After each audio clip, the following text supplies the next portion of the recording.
Imagine this. You're in a heated argument, emotions running high, words flying like daggers. Then suddenly, you remember something, a simple shift in your approach that completely changes the dynamic. The tension dissolves, and instead of another pointless fight, you find real understanding. Sounds like magic, right? But it's not. It's the power of communication. And it's exactly what Jefferson Fisher teaches in his book, The Next Conversation. Today, I'm going to break down the game-changing techniques that will help you argue less, talk more, and truly connect with others. Stay with me till the end, because this could be the conversation that changes your life. Communication isn't just about talking. It's about being understood. And the next conversation is not your typical self-help book filled with vague advice. Fisher, a trial lawyer with years of experience handling high-stakes arguments, lays out practical strategies that can help you navigate any conversation, whether it's with your boss, your spouse, or even that one friend who always has to be right. This book is structured into two main parts. 1. The essentials, the mindset shift you need to master communication. 2. The application, the specific rules and techniques you can use immediately. Let's dive into the most powerful lessons from this book, starting with why you should never try to win an argument. Part 1, the essentials. Before we dive into the practical techniques, it's crucial to understand the foundational mindset behind effective communication. Fisher lays out key principles that will shift how you approach conversations, particularly when conflict arises. This part is all about reshaping your perception of arguments, learning the power of follow-up conversations, and understanding why true connection is more than just exchanging words. Let's break these essential lessons down. Lesson 1. Never win an argument. Most people enter arguments with one goal: to win. But here's the paradox. When you win an argument, you often lose something more important: trust, respect, or even the relationship itself.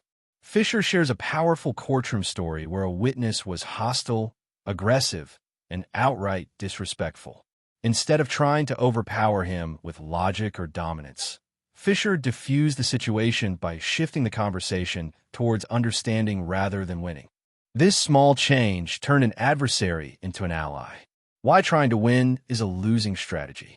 People resist being proven wrong. When confronted, most individuals dig deeper into their stance rather than admit they were mistaken.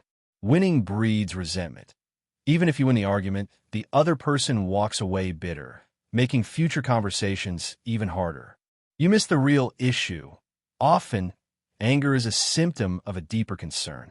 Focusing on understanding instead of winning allows you to address the root cause. The alternative: seek to understand. Instead of asking, "How can I prove my point?" shift to, "What is this person truly upset about? What is the deeper issue that isn't being said? What can I do to de-escalate rather than escalate?" By letting go of the need to win, you gain something far more valuable: real understanding and genuine connection. Lesson 2. Your next conversation matters more. Have you ever walked away from conversation thinking, "I wish I had handled that differently"? Maybe you said something in anger, or maybe you didn't say anything at all when you should have. Here's the good news.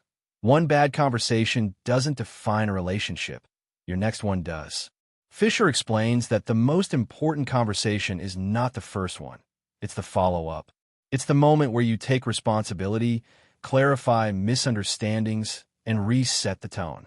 Why the next conversation is so powerful. It allows for reflection. After emotions settle, you can approach the issue with a clearer mind. It shows emotional maturity. Instead of letting resentment fester, you take control and move the relationship forward. It changes the narrative. The first argument doesn't have to be the final word. A well-handled next conversation can completely shift the dynamic. How to approach your next conversation. Set realistic goals. Instead of expecting a full apology, aim for mutual understanding. Focus on learning, not proving. Ask open-ended questions like, "Help me understand your perspective." Use your values as a guide. Decide how you want to show up in the conversation. Calm, respectful, and open-minded. Then be that person. A single conversation is rarely enough to fix everything. The key is consistency. Every next conversation is a chance to improve the relationship. Lesson 3. Connection over transmission. In today's digital world, most of our communication happens via text, email, or social media. While convenient, these forms of communication lack something crucial: human connection. Ever had a text conversation spiral into an argument because something was misinterpreted? That's because transmission isn't the same as connection. The difference between transmission and connection. Transmission is about information, sending and receiving words without depth. Examples: texting, emailing, leaving a voicemail. Connection is about understanding, the emotional tone, body language, and real-time interaction that gives words meaning. When stakes are high, opt for real connection. Instead of texting, pick up the phone. Instead of emailing, schedule a face-to-face meeting. Instead of assuming, ask for clarification. Words alone don't convey emotions accurately. Tone, expression, and presence matter far more than we realize. The essentials in action. These 3 lessons: never win an argument, focus on your next conversation, and prioritize connection over transmission, are the foundation of great communication. By applying these principles, you will have fewer unnecessary conflicts, recover from difficult conversations more effectively, build deeper and more meaningful relationships. With this mindset in place, we can now move on to how to apply these lessons in real-life situations. That's where part 2 comes in: the specific techniques that will transform the way you speak, listen, and connect. Part 2. The application: rules for powerful conversations. Now that we understand the mindset behind great communication, let's move on to the practical application. Fisher lays out 3 key rules that will transform the way you navigate conversations. These rules are not just theory. They're actionable strategies that you can start using today to defuse conflicts, express yourself more effectively, and connect on a deeper level. Let's break them down one by one. Rule 1. Say it with control. When emotions take over, logic goes out the window. If you've ever regretted something you said in the heat of the moment, you know the power of emotional control. Without it, conversations escalate, misunderstandings grow, and relationships suffer. This rule is all about maintaining composure so that you remain persuasive and in charge of the interaction. 1. Control yourself. Before you can influence a conversation, you must first control your own reactions. Anger, frustration, or even nervousness can weaken your position. Here's how to keep your emotions in check. Take a beat before responding. When someone says something that triggers you, don't react immediately. A simple pause can prevent an impulsive response you'll regret. Count to 3, take a breath, or even sip some water. Use physical awareness to stay calm. Notice what happens in your body when you're tense. Clench fists, fast breathing, tight shoulders. Consciously relax these areas to regain control. Detach from a need to be right. Your goal isn't to dominate. It's to understand and be understood. Drop the urge to win and instead focus on productive dialogue. 2. Control the moment. Every conversation has a rhythm. Some are fast and heated, others slow and deliberate. If you let the other person set the pace, you may get swept up in their emotions. Instead, take charge of the moment by lowering your voice. If someone is yelling, match them with calmness. A softer voice forces them to adjust their tone to hear you. Setting the tone with body language. Uncross your arms, lean slightly forward, and maintain eye contact. Your posture signals confidence and openness. Redirecting aggression. If someone is trying to provoke you, don't take the bait. Instead, reframe the conversation by asking a neutral question like, "What do you hope to get out of this conversation?" 3. Control the pace. Fast, reactive conversations lead to misunderstandings. Slow, intentional conversations lead to clarity. Here's how to master the pace. Use silence strategically. When you pause before responding, it makes people listen more intently. Silence is a power move in conversation. Slow down your words. Speaking too quickly makes you seem nervous or defensive. Slow, deliberate speech projects confidence. Mirror the other person's pace when appropriate.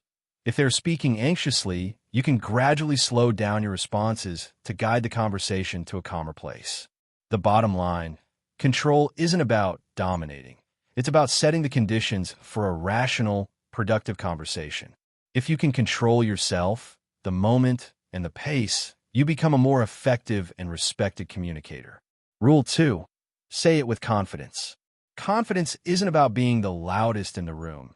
It's about being clear, direct, and assured in what you say.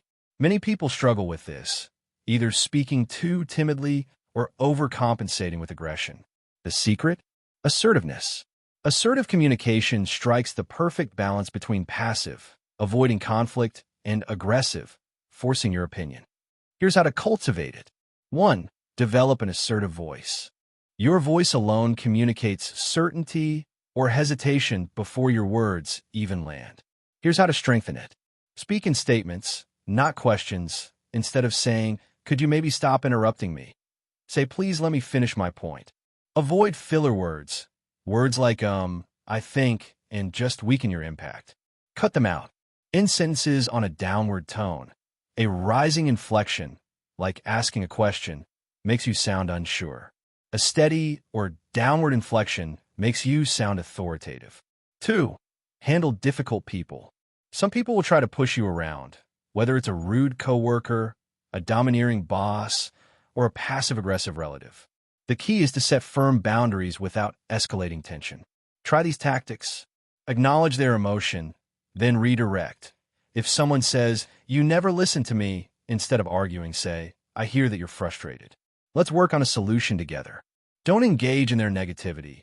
If someone keeps pushing, respond with a neutral phrase like, "I see your point," and move on. Hold your ground calmly. If they continue being disrespectful, say, "I won't continue this conversation if we can't be respectful." Then follow through. 3. Stop over-apologizing. Many people, especially women, are conditioned to over-apologize, even when they've done nothing wrong. Here's how to break that habit. Replace sorry with gratitude. Instead of "Sorry I'm late," say "Thank you for waiting." Pause before apologizing. Ask yourself, did I actually do something wrong? If not, don't apologize. Be direct instead of apologetic. Instead of "Sorry to bother you," say, "Do you have a moment?" The bottom line: confidence comes from clarity. Speak directly, hold your ground, and stop over-apologizing. You'll gain respect and strengthen your influence. Rule 3. Say it to connect. At the end of the day, communication isn't about being right. It's about being heard. And the fastest way to be heard? Make the other person feel heard first. Here's how. 1. Use frames to shift perspective. People see conversations through their own mental filters. Instead of fighting their perspective, reframe the discussion in a way that aligns with their worldview. For example, instead of, "You need to change how you talk to me," try, "I want us to communicate in a way that makes both of us feel respected." Small shifts in wording can create huge shifts in response. 2. Defuse defensiveness. When people feel attacked, they shut down. To avoid this, acknowledge their feelings. "I see why this is frustrating for you." Use collaborative language. "Let's figure this out together." Give them an out. "I know this wasn't your intention," but allows them to correct behavior without losing face.